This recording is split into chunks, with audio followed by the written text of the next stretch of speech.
السلام علیکم ورحمۃ اللہ۔ اس سے پہلے والے ویڈیو میں ہم نے یہ بیان کیا تھا کہ کون سی چیزیں نماز کو توڑنے والی ہیں، وہ کون سی باتیں ہیں، اور ہم نے 10 چیزیں بیان کی تھیں، اور ہم نے یہ کہا تھا کہ یہ پارٹ نمبر 1 ہے، اس کے بعد پارٹ نمبر 2 میں اگلا سلسلہ ہم شروع کریں گے۔ چنانچہ نمبر 11 ہم نے اس میں 10 چیزیں بیان کی تھیں، تو اس لیے نمبر 11 میں کہہ رہا ہوں۔ نمبر 11ویں جو چیز ہے جس سے نماز ٹوٹ جاتی ہے، کوئی شخص نماز کے اندر یرحمک اللہ کہے چھینکنے والے کے جواب میں۔ ایک شخص چھینک رہا ہے اور چھینکنے پر الحمدللہ کہے، اس کے جواب میں ایک شخص نماز کے اندر یرحمک اللہ کہے تو اس سے اس کی نماز ٹوٹ جائے گی۔ اگر یوں ہی نماز کے اندر یرحمک اللہ کہتا ہے تو نماز نہیں ٹوٹے گی، لیکن اگر چھینکنے والے کے جواب میں اگر وہ یرحمک اللہ کہتا ہے تو اس کی نماز ٹوٹ جائے گی۔ نمبر 12، ذکر کے الفاظ کو گفتگو کی جگہ استعمال کرے، بات کی جگہ استعمال کرے۔ مثال کے طور پر ایک مشرک یہ کہے کہ کیا اللہ کے علاوہ کوئی اور معبود ہے، اس طرح کا سوال کرے، اس طرح کی بات کہے۔ نمازی کے اندر کوئی شخص یہ کہتا ہے لا الہ الا اللہ، اللہ کے علاوہ کوئی معبود نہیں، اگر وہ یوں ہی لا الہ الا اللہ نماز کے اندر کہے تو اس سے نماز نہیں ٹوٹے گی۔ لیکن اگر کوئی شخص کافر ہو اور وہ یہ کہے کہ کیا اللہ کے علاوہ کوئی اور معبود ہے، اس کے سوال کے جواب میں اگر وہ کہتا ہے تو اس سے اس کی نماز ٹوٹ جائے گی۔ اسی طریقے سے ایک شخص آیا اور آ کر کہنے لگے ایسے شخص سے جو نماز کے اندر ہو کہ بھئی خوشخبری ہو، آپ کے ہاں بیٹا مہمان ایک آیا ہے، بیٹا پیدا ہوا ہے، خوشخبری ہو آپ کے بیٹے کو ملازمت مل گئی ہے، کوئی خوشخبری سنائے اور وہ نماز کے اندر کہے الحمدللہ، اس سے نماز فاسد ہو جائے گی، ٹوٹ جائے گی۔ حالانکہ الحمدللہ ایک ذکر ہے، لیکن چونکہ اس نے جواب میں کہا ہے اس لیے الحمدللہ کہنے سے نماز ٹوٹ جائے گی۔ اسی طرح کوئی شخص آ کر کہتا ہے بھئی فلاں سامان تمہارا غائب ہو گیا، فلاں حادثہ پیش آ گیا، فلاں تمہارا عزیز اس دنیا سے رخصت ہو گیا، انتقال ہو گیا فلاں کا، اور نماز پڑھنے والا نماز کے اندر کہے انا للہ و انا الیہ راجعون، تو اس طرح کہنے سے نماز فاسد ہو جائے گی، کیونکہ وہ جواب میں کہہ رہا ہے۔ نمبر 13، قرآن کی آیات کو گفتگو کی جگہ استعمال کرے، جواب میں استعمال کرے تو اس سے بھی نماز ٹوٹ جائے گی۔ مثال کے طور پر ایک شخص وہ کمرے میں نماز پڑھ رہا ہے، ایک شخص دروازے پر کھڑے ہو کر کے دروازہ کھٹکھٹا رہا ہے، بھئی کھولو دروازہ، کیا میں اندر آ سکتا ہوں؟ اب نماز پڑھنے والا نماز کے اندر ہے، وہ یہ سوچ رہا ہے کہ میں جواب تو دے نہیں سکتا کیونکہ میں نماز کے اندر ہوں، کیوں نہ میں قرآن کی کسی آیت کا سہارا لے کر کے میں اس کو اندر آنے کی اجازت دے دوں۔ اب وہ نماز پڑھنے والا کہہ رہا ہے ادخلوها بسلام آمنین، دروازے کھول کر کے اندر داخل ہو جاؤ، ادخلوها بسلام آمنین، اندر آ جاؤ، سلامتی کے ساتھ، امن کے ساتھ اندر آ جاؤ۔ اس نے ہوشیاری کی کہ قرآن کی کوئی آیت کا ٹکڑا پڑھ کر کے اس کو اجازت دے دے تاکہ ہماری نماز فاسد نہ ہو، لیکن بھلے اس نے ہوشیاری کی ہے، بھلے اس نے قرآن کی آیت پڑھی ہے، اس کی نماز فاسد ہو جائے گی، ٹوٹ جائے گی، کیونکہ اس نے قرآن کے اس ٹکڑے کو جواب کے طور پر گفتگو کی جگہ استعمال کیا ہے۔ اسی طریقے سے اس کے پاس کوئی ملازم آیا کھانا لے کر کے اور کہہ رہا ہے کہ حضرت آقا کیا میں کھانا رکھ دوں، اور آقا صاحب نماز پڑھ رہے ہیں، حضرت نماز پڑھ رہے ہیں، اب وہ کہہ رہا ہے، سوچ رہا ہے کہ اب میں اجازت دوں گا تو میری نماز ٹوٹ جائے گی۔ اب وہ نماز کے اندر وہ یہ کہے آتنا غداءنا، یہ ایک ٹکڑا ہے قرآن کی کسی آیت کا، آتنا غداءنا، ہمارا کھانا ہمارے پاس لے آؤ، اس کا مطلب یہ ہے، تو اس سے نماز ٹوٹ جائے گی، اس لیے کہ قرآن کی آیت کو اس نے گفتگو کی جگہ، جواب کی جگہ پر اس نے استعمال کیا ہے۔ نمبر 14، ایک شخص نے تیمم کر کے نماز شروع کی، کسی عذر کی بنیاد پر اس نے تیمم کیا اور نماز کے اندر وہ عذر، وہ مجبوری اس کی دور ہو گئی، تو اس کی وجہ سے اس کی نماز ٹوٹ جائے گی۔ اب اس کو چاہیے کہ اب وضو بنا کر کے نماز ازسر نو پڑھے۔ پانی نہ ملنے کی وجہ سے اس نے تیمم کیا، تیمم کر کے نماز پڑھی اور نماز کے اندر پانی پر اس کو قدرت مل گئی، پانی اس کو دستیاب ہو گیا، نماز توڑ کر کے پھر سے نماز پڑھی۔ بیماری کی وجہ سے اس نے تیمم کیا تھا اور تیمم کر کے اس نے نماز پڑھی، اب وہ بیماری نماز کے اندر دور ہو گئی، تب اس کو چاہیے کہ نماز توڑ کر کے وضو بنا کر کے پھر سے نماز پڑھے۔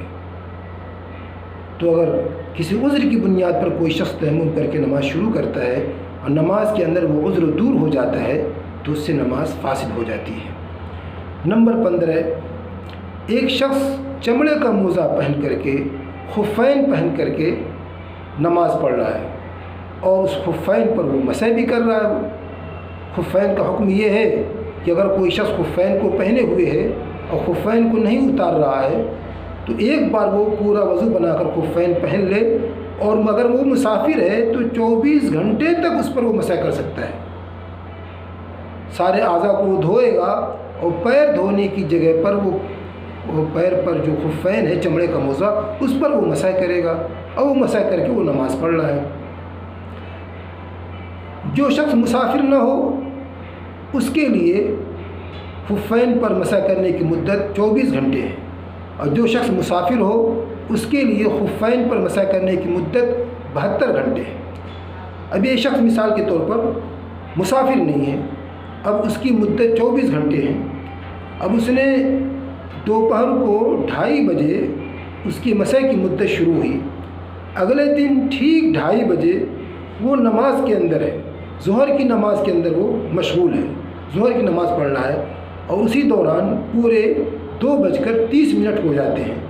تو اس کی مسح کی مدت چونکہ نماز کے اندر مکمل ہوئی ہے اس لیے اس کی نماز ٹوٹ جائے گی۔ اب اس کو چاہیے کہ نماز توڑ کر کے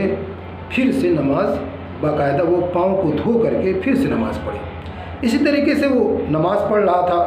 اور خفین کو وہ پہنے ہوئے ہے اور خفین پر اس حال میں کہ وہ مسح کر کے اس نے نماز شروع کی ہے۔ اب نماز کے دوران اس کے ہاتھ کے اشارے سے یا اس کی کسی حرکت سے یا خفین اتنا لوز تھا، ڈھیلا تھا، اس کے پاؤں سے نکل گیا تو اس کی وجہ سے بھی اس کی نماز فاسد ہو جائے گی، ٹوٹ جائے گی۔ اب اس کو چاہیے کہ پاؤں دھو کر کے پھر سے نماز پڑھے۔ یہ نمبر 15 ہے۔ نمبر 16، ایک شخص ننگا تھا اور ننگی ہو کر کے، برہنہ ہو کر کے اس نے نماز شروع کی تھی اور نماز کے اندر وہ کپڑے پر قادر ہو گیا، نماز کے اندر اس کو کپڑا مل گیا۔ مثال کے طور پر ایک شخص جنگل میں گیا، جنگل میں بہت دور تک جنگل بیابان میں چٹیل میدان میں گیا اور وہاں پر کسی ندی کے کنارے، تالاب کے کنارے وہ اپنا کپڑا اتار کر کے اور وہاں نہانے لگا۔ باہر آتا ہے، دیکھا اس کا کپڑا غائب ہے، کوئی جانور اٹھا لے گیا۔ اب نماز کا وقت ہو رہا ہے، نماز کا وقت بالکل نکلا جا رہا ہے، تو اسی صورت میں شریعت کا حکم یہ ہے کہ اسی برہنہ ہونے کی حالت میں، ننگے ہونے کی حالت میں نماز پڑھے، نماز قضا نہ کرے، یہ شریعت کا حکم ہے۔ اسی درمیان کہ وہ ننگی ہو کر کے نماز پڑھ رہا تھا، نماز کے اندر اس کی نظر کپڑے پر پڑ گئی، کپڑا اس نے دیکھ لیا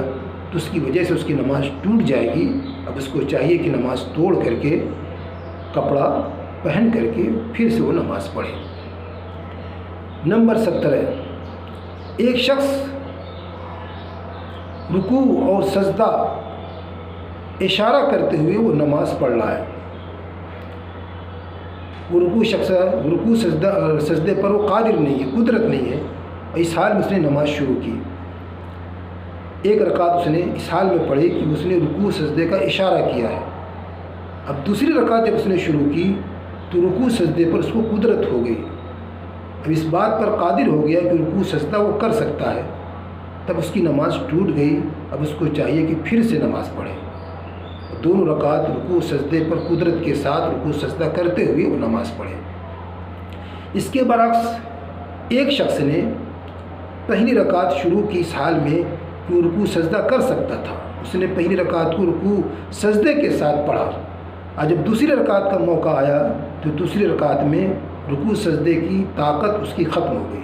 اب صرف رکوع سجدے کا اشارہ کر سکتا ہے، تو ایسی صورت میں اس کی نماز نہیں ٹوٹے گی، اس کی دونوں رکعت ہو جائے گی، ایک رکعت رکوع سجدے کے ساتھ اور دوسری رکعت رکوع سجدے کے اشارے کے ساتھ۔ اور اگر پہلی رکعت رکوع سجدے کے اشارے کے ساتھ اس نے پڑھی اور دوسری رکعت میں رکوع سجدہ پر وہ اس کو قدرت ہو گئی تو اس کی وجہ سے اس کی نماز ٹوٹ جائے گی۔ اب اس کو چاہیے کہ پھر سے نماز پڑھے، اثر نو نماز پڑھے اور دونوں رکعت رکوع سجدے کے ساتھ پڑھے وہ۔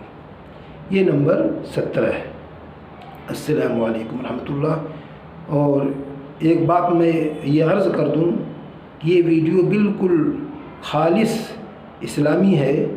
اور خالص شریعت کی باتیں ہیں، جتنا آپ دوسروں تک پہنچائیں گے اور جتنا آپ اس کو شیئر کریں گے، لائک کریں گے، سبسکرائب کریں گے، اتنا ہی آپ کو ثواب ملے گا۔ یہ کار خیر سمجھ کر کے اور صدقہ جاریہ سمجھ کر کے دوسروں تک پہنچائیں، کیونکہ حدیث ہے الدال علی الخیر کفاعلی، خیر کی طرف، کار خیر کی طرف رہنمائی کرنے والا اس پر عمل کرنے کے اس مسئلے پر، اس کار خیر پر عمل کرنے والے کی طرح ہے وہ۔ اگر کوئی شخص اس مسئلے پر عمل اس نے نہیں کیا، دوسروں تک اس نے اس مسئلے کو پہنچا دیا، تو جتنے لوگ اس مسئلے پر عمل کریں گے اس کا ثواب اس کو ملتا رہے گا۔ اس لیے آپ سے گزارش ہے، آپ سے درخواست ہے کہ آپ دوسروں تک اس ویڈیو کو پہنچائیں۔ السلام علیکم ورحمۃ اللہ۔